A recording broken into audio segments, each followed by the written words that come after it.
श्रोत्यानो, लेवीचे पुस्तक ह्याच्या 4थ्या अध्यायाचे अध्ययन आम्ही करीत आहोत. जुन्या करारातील लेवीचे पुस्तक 4था अध्याय आपण माझ्यासोबत उघडा. आम्ही पाहिलं होतं श्रोत्यानो की परमेश्वराची जी उपासना आम्ही करतो ती उपासना आणि आमचा स्वीकार प्रभू येशू ख्रिस्ताच्या रक्तावर अवलंबून आहे. जेव्हा आम्ही प्रभू येशू ख्रिस्तामध्ये परमेश्वराजवळ जातो तेव्हा तो आमचा प्रभू येशू ख्रिस्तामध्ये स्वीकार करतो. इब्री लोकासपत्र 9 अध्याय 22 वचन सांगतं, नियमशास्त्राप्रमाणे रक्ताने बहुतेक सर्व काही शुद्ध होते आणि रक्त ओतल्या वाचून पाप क्षमा होत नाही. बाकीचे सगळे रक्त होमवेदीच्या पायथ्याशी ओतल्या जात असे. ह्याद्वारे अपराधाचा विवेक संतुष्ट होऊन त्याच्यामधील अपराधी भावना दूर होत असे. पापाच्या निकालासाठी हाच पुरावा होता व फक्त हाच उपाय होता श्रोत्यानो की ज्याद्वारे मन आणि अंतकरण संतुष्ट होत असे. महत्वाची समजून घेण्याची गोष्ट म्हणजे परमेश्वर आम्हाला आमच्या पापांची क्षमा देतो आणि तो आम्हाला सुद्धा क्षमा करतो. या संबंधाने अधिक सांगण्यासारखे काहीच नाही.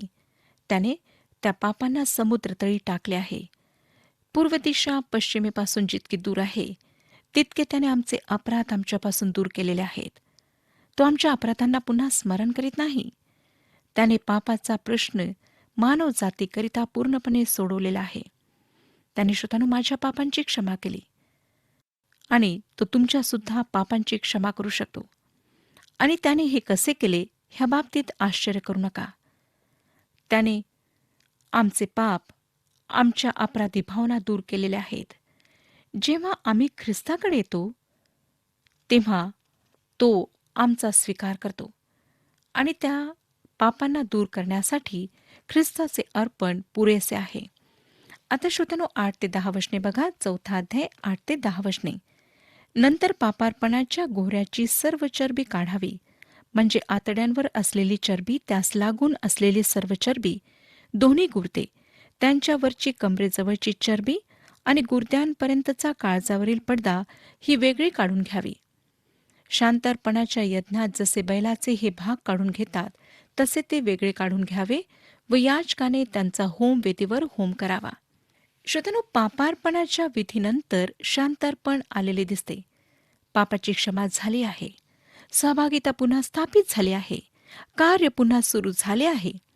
चरबीला वेदीवर जाळण्यासाठी ठेवण्यात आले. लक्षात घ्या, चरबी जे सर्वात उत्तम आहे त्याला दर्शविते.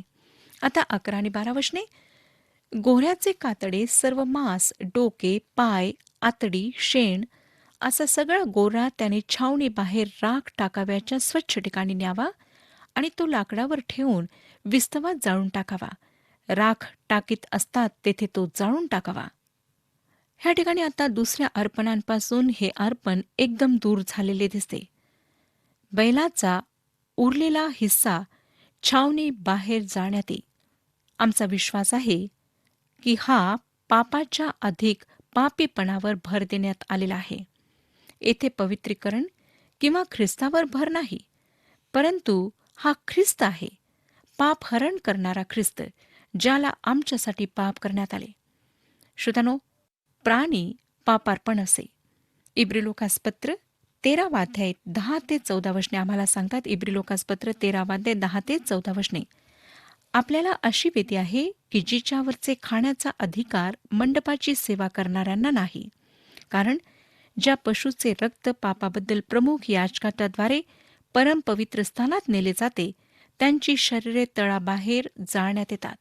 म्हणून येशूनेही स्वरक्ताने लोकांना पवित्र करावे म्हणून वेशीबाहेर मरण सोसले. तर आता आपण त्याचा अपमान सोशीत तळाबाहेर त्यांच्याकडे जाऊया, कारण आपल्याला इथे स्थायिक नगर नाही, तर जे नगर पुढे येणार आहे त्याची आपण वाट पाहत आहोत. श्रोत्यानो, ह्या वचनांवर आपण थोडा वेळ विचार करूया. धर्म, परमेश्वर जो पवित्र आहे, त्याच्या हृदयाला व त्याच्या आवश्यकतांना कधीच संतुष्ट करू शकत नाही. फक्त ख्रिस्ताचा वधस्तंभावरील मृत्यू आम्हाला पापांची क्षमा देऊ शकतो. आम्ही स्वभावतःच पापी असून स्वर्ग राज्यासाठी आम्ही योग्य नाही. जर परमेश्वर ह्या संपूर्ण विश्वाला नेहमीसाठी नरकात टाकेल तरी स्वर्गदूत त्याच्यासाठी पवित्र पवित्र पवित्र गात राहतील. परंतु परमेश्वराचा धन्यवाद असो, की त्याने तसे केले नाही. त्याने आमच्यावर इतके प्रेम केले की त्याने प्रभू येशू ख्रिस्ताला आमच्यासाठी ह्या जगात पाठवले. त्याला आमच्यासाठी त्याने पाप केले. ख्रिस्ताशिवाय दुसऱ्या कुठल्याच मार्गाने किंवा उपायाने आमच्या पापाचा प्रश्न सोडविण्याचा आम्ही प्रयत्न करू नये. फक्त श्रोत्यानो, आम्हाला ख्रिस्ताकडे वळायचे आहे, त्याच्यावर विश्वास ठेवायचा आहे. तोच आमच्यासाठी पर्याप्त आहे, पुरेसा आहे. तो आमच्या अंतःकरणाची, आमच्या आत्म्याची प्रत्येक गरज भागवतो. तोच फक्त आम्हाला पापांची क्षमा देतो. पापाच्या समस्येकरिता ख्रिस्ताचा आमची पापे वाहून नेण्यास झालेल्या मृत्यूच एक उपाय आहे. आणि हाच त्या छावणीबाहेर जाळण्यात येणाऱ्या गोऱ्याच्या शरीराच्या इतर भागाचा अर्थ आहे. आता श्रोत्यानो, आपण 13 पासून 14 वचने वाचूया. 4 अध्याय 13 आणि 14 वचने. इस्रायलाच्या सर्व मंडळीकडून चुकून काही पाप घडले आणि ते जनसभेच्या लक्षात आले नाही, म्हणजे परमेश्वराने निषिद्ध ठरविलेले एखादे कृत्य केल्याने ते दोषी ठरले आणि मग त्यांनी केलेले पाप कळून आले, तर जनसभेने गोऱ्याचा पापबली अर्पावा आणि तो दर्शन मंडपासमोर आणावा. ह्या ठिकाणी मंडळीच्या पापांविषयी आम्ही पाहत आहोत.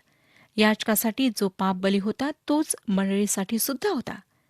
अर्पणासाठी गोरा फार सर्वात अधिक किमती असे. लक्षात घ्या श्रोत्यानो, की प्रमुख याजक संपूर्ण मंडळीला परमेश्वरासमोर सादर करी. तो मंडळीचे प्रतिनिधित्व करी, म्हणून जी आवश्यकता असे ती सारखीच असे. मला वाटतं येथे आमच्यासाठी अजून एक पाठ आहे. येथे परमेश्वरासमोर फक्त वैयक्तिक जबाबदारी नाही, तर सामूहिक जबाबदारी आहे. परमेश्वर राष्ट्रांचा न्याय करतो आणि जे लोक राष्ट्राच्या पापात सम्मिलित नव्हते त्यांचा सुद्धा न्याय करण्यात आला. इसवी सन 70 मध्ये जेव्हा येरुशलेमला उद्ध्वस्त करण्यात आले, तेव्हा संपूर्ण राष्ट्र बंदिवासात गेले. जेव्हा रोमी साम्राज्याचे लहान लहान तुकडे झालेत, तेव्हा सर्वांवर त्याचा परिणाम झाला. श्रोत्यांनो, तुम्ही आणि मी राष्ट्राचा एक भाग आहोत. त्यामुळे आमची जबाबदारी मोठी आहे. आम्ही जबाबदार आहोत. परमेश्वर मंडळी आणि स्थानिक मंडळांचा सुद्धा न्याय करतो. मी काही लोकांना असं म्हणताना ऐकते की आम्ही उदारमतवादी मंडळीत राहून साक्ष देण्याचे कार्य करू. त्यांना हे विचार कसे मिळतात हेच मला कळत नाही. हे विचार परमेश्वराच्या वचनात नाहीत. जर आपण जी मंडळी परमेश्वराच्या वचनातून सत्य शिकवित नाही त्या मंडळीशी जाऊन मिळता, त्या मंडळीतील लोकांसोबत सहभागिता करता, तर त्या मंडळीसोबत आपला सुद्धा न्याय होईल हे लक्षात घ्या. आमची जबाबदारी वैयक्तिक जबाबदारी आहे. परंतु तरी सुद्धा श्रोत्यानो, जर आपण कशाशी तरी मिळवणूक करतो तर आपण सामूहिक जबाबदारीखाली येतो. जेव्हा प्रभूने प्रगटीकरणाच्या पुस्तकात 7 मंडळांना संदेश दिला, तेव्हा तो संदेश मंडळांना तर होताच, परंतु मंडळीतील प्रत्येक सदस्यासाठी सुद्धा होता. 15वं वचन बघा. 4 अध्याय 15वं वचन. मंडळीच्या वडिलांनी परमेश्वरासमोर त्या गोऱ्याच्या डोक्यावर आपले हात ठेवावे आणि त्याचा परमेश्वरासमोर वध करावा. वडील राष्ट्राचे प्रतिनिधित्व करतात. त्याचप्रमाणे प्रगटीकरणाच्या पुस्तकात वडील मंडळीचे प्रतिनिधित्व करतात. आता ह्या ठिकाणी जो विधी आहे तो याजकाच्या अर्पणाशी मिळता जुळता आहे. आता मी त्याविषयी पुन्हा बोलणार नाही. ते 16 ते 21 या वचनांमध्ये स्पष्ट केलेले आहे. 16 ते 21 वचने मी आपणाकरिता वाचते. अभिषिक्त याजकाने त्या गोऱ्याचे काही रक्त घ्यावे व ते दर्शन मंडपात न्यावे. याजकाने त्या रक्तात आपले बोट बुडवावे आणि परमेश्वरासमोर अंतरपटासमोर ते 7 वेळा शिंपडावे. मग दर्शन मंडपातील परमेश्वरासमोर असलेल्या वेदीच्या शिंगांना काही रक्त लावावे आणि बाकीचे सर्व रक्त घेऊन दर्शन मंडपाच्या दारापाशी असलेल्या होमवेदीच्या पायथ्यावर ओतावे. त्या गोऱ्याची सर्व चरबी काढून वेदीवर तिचा होम करावा. पापार्पणाच्या गोऱ्याचे जसे करावयाचे तसेच ह्याचेही करावे. ह्या प्रकारे याजकाने इस्रायल लोकांसाठी प्रायश्चित करावे, म्हणजे त्यांची क्षमा होईल. पूर्वोक्त गोऱ्हा जाळून टाकाव्याचा तसाच हाही गोऱ्हा छावणीच्या बाहेर नेऊन जाळून टाकावा.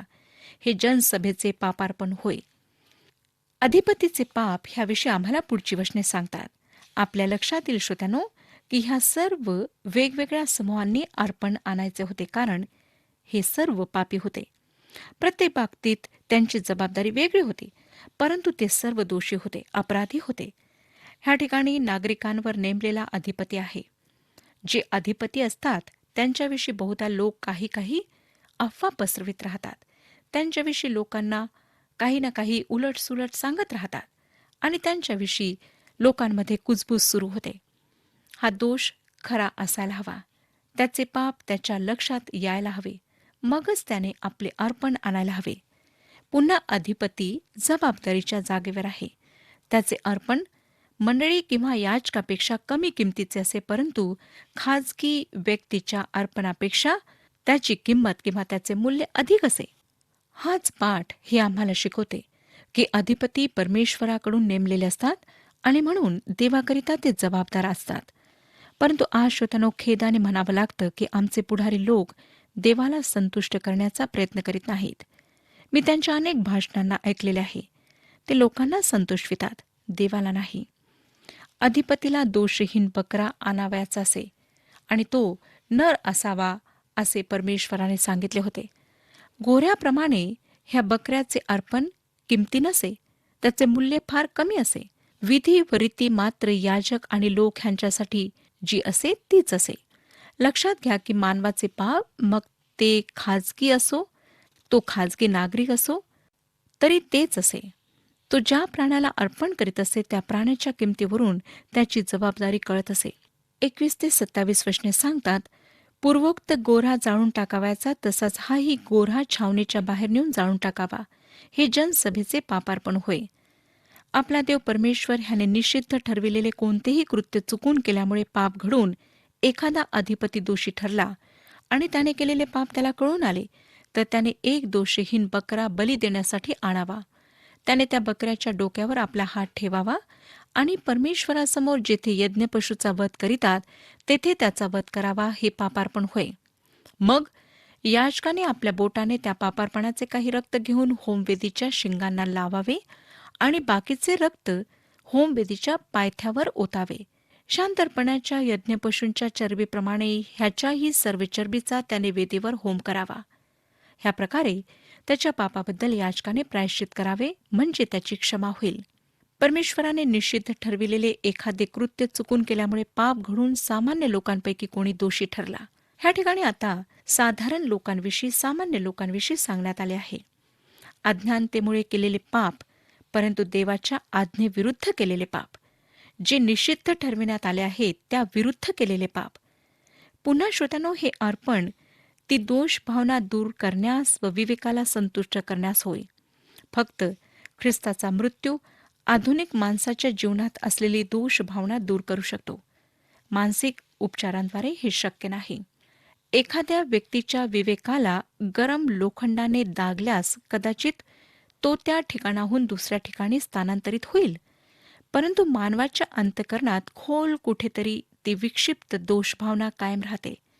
ती फक्त ख्रिस्ताजवळ त्याच्याकडून क्षमा प्राप्त करण्यास येण्याद्वारेच दूर होऊ शकते. 28 वचन मी आपणाकरिता वाचत आहे. आणि त्याने केलेले पाप त्याला कळून आले, तर त्याने त्या पापाबद्दल अर्पण करण्यासाठी एक दोषहीन बकरी आणावी. जेव्हा त्या व्यक्तीला पाप कळून येते तेव्हा ते अज्ञानात केलेले पाप राहत नाही, परंतु त्यासाठी तेच अर्पण आणणे आवश्यक होते. आज विश्वासणारा काय करतो? तो ख्रिस्ताकडे एक हरवलेला पापी म्हणून येतो. तो ख्रिस्ताला तारणारा म्हणून स्वीकार करतो. जेव्हा त्याला कळतं की त्याने पाप केले आहे, तेव्हा तो ते पाप देवासमोर कबूल करतो. कारण योहानाचे पहिले पत्र 1 9 आम्हाला सांगतं, जर आपण आपली पापे पदरी घेतली तर तो विश्वसनीय व न्यायी आहे म्हणून आपल्या पापांची क्षमा करील व आपल्याला सर्व अनितीपासून शुद्ध करेल. श्रोत्यानो, बकरी ही बाकीच्या अर्पणापेक्षा कमी किमतीची असे, पण अर्पण आवश्यक असे. ही सर्व अर्पणे ख्रिस्ताच्या मृत्यूकडे निर्देश करतात. सर्व प्रकारच्या लोकांकरिता विधी तोच आहे. वचन 32 प्रमाणे मादी गोक्रूस सुद्धा स्वीकारल्या जात असे, त्यामध्ये सुद्धा तोच विधी असे. आपण ही वचने वाचूया. 29 पासून पुढची वचने आम्हाला सांगतात, त्याने त्या पापबलीच्या डोक्यावर आपला हात ठेवावा आणि होम बलीचा वध करिता त्या ठिकाणी त्याचा वध करावा. मग याजकाने त्याचे काही रक्त बोटाने घेऊन ते होमवेदीच्या शिंगास लावावे आणि बाकीचे सर्व रक्त वेदीच्या पायथ्यावर ओतावे आणि शांतरपणाच्या यज्ञपशूच्या चरबीप्रमाणे ह्याची ही सर्व चरबी वेगळी काढून घ्यावी व ती परमेश्वराप्रित्यर्थ सुवासिक हव्य म्हणून याजकाने तिचा वेदीवर होम करावा. याजकाने त्याच्यासाठी प्रायश्चित करावे, म्हणजे त्याची क्षमा होईल. त्याने आपल्या अर्पणासाठी पापबली म्हणून कोकरू आणले तर ती दोषहीन मादी असावी. त्याने पापबलीच्या डोक्यावर आपला हात ठेवावा व जेथे होमबलीचा वध करीतात तेथे पापार्पणासाठी त्याचा वध करावा. याजकाने आपल्या बोटाने पापबलीचे काही रक्त घेऊन होम वेदीच्या शिंगास लावावे आणि बाकीचे रक्त वेदीच्या पायथ्यावर ओतावे आणि शांतर्पणाच्या कोकराच्या चरबीप्रमाणे त्याची सर्व चरबी काढून घ्यावी आणि वेदीवर असलेल्या हव्यावर परमेश्वराप्रित्यर्थ तिचा होम करावा. ह्याप्रमाणे त्याने केलेल्या पापाबद्दल याजकाने प्रायश्चित करावे, म्हणजे त्याची क्षमा होईल. श्रोत्यानो, इफिस्करास पत्र 1 अध्याय 7 वचन आम्हाला सांगतं, त्याच्या कृपेच्या समृद्धीप्रमाणे त्या प्रियकराच्या ठायी त्याच्या रक्ताच्या द्वारे खंडणी भरून मिळवलेली मुक्ती म्हणजे आपल्या अपराधांची क्षमा आपल्याला मिळालेली आहे. श्रोत्यानो, प्रभू येशू ख्रिस्त जेव्हा आमच्यासाठी आमच्या पापांसाठी मरण पावला तेव्हा त्याने जे पूर्ण केले त्याप्रमाणे हे अर्पण आहे, जे आम्हाला 29 ते 35 वचनांमध्ये वाचायला मिळते. आता आपण पापार्पणाचा नियम पाहणार आहोत आणि हा नियम आम्हाला 6व्या अध्यायाच्या 26 वचनांपासून पाहायला मिळतो. होमार्पणाची जी जागा होती तीच पापार्पणाची होती. दोन्हीही ख्रिस्ताला संबोधितात. 6वा अध्याय 26 आणि 27 वचने सांगतात. 6वा अध्याय 26 आणि 27 वचन. जो याजक पापबली अर्पील त्याने तो खावा. दर्शन मंडपाच्या अंगणात पवित्र स्थळी तो खावा. ज्याला त्याच्या मांसाचा स्पर्श होईल तो पवित्र आहे आणि त्याचे रक्त एखाद्या वस्त्रावर उडाले तर असे वस्त्र पवित्र स्थळी धुवावे. श्रोत्यांनो, लक्षात घ्या की पापार्पण पवित्र होते. ख्रिस्ताने वधस्तंभावर असताना परमेश्वराला हाक मारली आणि तो मोठ्याने म्हणाला, माझ्या देवा, माझ्या देवा, तू माझा त्याग का केलास? स्तोत्रसंहिता 22 अध्याय 1 ते 3 वचने आम्हाला सांगतात, माझ्या देवा, तू माझा त्याग का केला? माझा दुःखाचा आक्रोश ऐकून माझा बचाव करावयाला तू जवळ नाहीस. माझ्या देवा, दिवसा मी धावा करतो तरी तू ऐकत नाहीस. रात्रीही धावा करीतो तरी मला चैन पडत नाही. तरी पण हे इस्रायलाच्या स्तवनात वसणाऱ्या तू पवित्र आहेस. ख्रिस्त त्या वधस्तंभावर आमच्यासाठी पाप झाला, तरी लक्षात घ्या श्रोतानो की तो पवित्र होता. देवाने स्वतःला त्याच्यापासून दूर केले तरी देव त्याच्यामध्ये राहून जगाशी त्यावेळी समेट करीत होता. हे मला कळत नाही. हे एक मोठे रहस्य आहे. त्याने वधस्तंभावर काय सहन केले हे तुम्हाला आणि मला कधीच समजणार नाही. तो पवित्र आहे, आम्ही नाही. म्हणून यातना, दुःख सहन खरोखर काय आहे हे आम्हाला कधीच कळणार नाही. 28 ते 30 वचने, 6वा अध्याय 28 ते 30 वचने. ते मांस मडक्यात शिजविले असेल तर ते मडके फोडून टाकावे, पण पितळेच्या पात्रात ते शिजविले असेल तर ते पात्र घासून पाण्याने धुवावे. ते खाण्याचा हक्क याजक वर्गातील प्रत्येक पुरुषाला आहे. ते परमपवित्र होय. पण ज्या पापबलीचे काही रक्त दर्शन मंडपात पवित्र स्थानी प्रायश्चितासाठी आणीतील त्याचे मांस खाऊ नये, ते अग्नीत जाळावे. पात्रासंबंधाने सुद्धा फार कडक असे नियम होते. लक्षात घ्या की अर्पण पापासाठी होते आणि पाप पवित्रतेच्या विरुद्ध आहे. परमेश्वर ह्याचे शेवटले कारण आम्हाला सांगत आहे. यशायाचे पुस्तक 55 अध्याय 7 ते 9 वचने सांगतात. यशायाचे पुस्तक 55 अध्याय 7 ते 9 वचने. दुर्जन आपला मार्ग सोडो, अधर्मी आपल्या कल्पनांचा त्याग करो आणि परमेश्वराकडे वळो, म्हणजे तो त्याचवर दया करील. तो आमच्या देवाकडे वळो, कारण तो त्याला भरपूर क्षमा करील. कारण माझ्या कल्पना तुमच्या कल्पना नव्हत, माझे मार्ग तुमचे मार्ग नव्हत, असे परमेश्वर म्हणतो. कारण आकाश जसे पृथ्वीहून उंच आहे तसे माझे मार्ग तुमच्या मार्गाहून आणि माझ्या कल्पना तुमच्या कल्पनांहून उंच आहेत. श्रोत्यानो, आम्हाला हे सत्य स्मरण करून देण्याची आवश्यकता आहे की त्याने आम्हाला पापांपासून वाचवले, पापाकरिता नाही. हे लक्षात घेणे आवश्यक आहे. पॉल रोमकरास पत्र 6वा अध्याय पहिल्या 2 वचनांमध्ये म्हणतो. रोमकरास पत्र 6वा अध्याय पहिली 2 वचने. तर आता आपण काय म्हणावे? कृपा वाढावी म्हणून आपण पापात राहावे काय? कधीच नाही. जे आपण पापाला मेलो ते आपण ह्यापुढे त्यात कसे राहणार? होय श्रोत्यानो, प्रभू येशू ख्रिस्ताने आमच्यासाठी ते सर्व काही केले आहे, जे आम्हाला पाप क्षमेकरिता आणि पापांपासून सुटका मिळण्याकरिता आवश्यक होते. त्याने आमच्या जागी शिक्षा भोगली. त्याने आमच्या यातना सहन केल्यात. जे दुःख सहन आम्हाला करायचे होते ते त्याने आमच्याकरिता सहन केले, जेणेकरून परमेश्वराशी आमचा समेट व्हावा आणि आम्हाला स्वर्गामध्ये स्थान मिळावे. आम्हाला पापांची क्षमा प्राप्त व्हावी. जी आम्ही आशाहीन आहोत ते आम्हाला आशा प्राप्त व्हावी. होय श्रोत्यानो, प्रभू येशू ख्रिस्ताने आमच्या सुटकेचे कार्य त्या वधस्तंभावर पूर्ण केले आहे. त्याने आमच्या पापांची खंडणी भरून दिले आहे. त्याने आमच्याकरिता आपला प्राण त्या वधस्तंभावर दिलेला आहे. आज आम्हाला काहीच करण्याची गरज नाही. फक्त पश्चातापी अंतकरणाने त्याच्याजवळ येऊन पापांची कबुली द्यायची आहे, पापांबद्दल क्षमा मागायची आहे आणि प्रभू येशू ख्रिस्तावर तारणारा म्हणून विश्वास ठेवून त्याला आपला स्वामी आणि प्रभू स्वीकारायचे आहे. श्रोत्यानो, पुष्कळदा आम्ही स्वप्रयत्नांनी पाप क्षमा प्राप्त करण्याचा प्रयत्न करतो, पापांपासून मुक्ती प्राप्त करण्याचा प्रयत्न करतो. परंतु लक्षात ठेवा की आमचे सर्व प्रयत्न व्यर्थ आहेत. आमचे परिश्रम व्यर्थ आहेत. फक्त प्रभू येशू ख्रिस्ताने जे काही केले तेच आम्हाला वाचवू शकते, कारण तोच मार्ग, सत्य आणि जीवन आहे. तोच आमच्याकरिता एक उपाय आहे जो परमेश्वराने योजिला आहे. श्रोत्यानो, आज ख्रिस्ताजवळ या आणि त्याला आपला व्यक्तिगत तारणारा म्हणून स्वीकारा. परमेश्वर ह्या विषयात आपले मार्गदर्शन करो आणि आपणाला आशीर्वाद देऊ.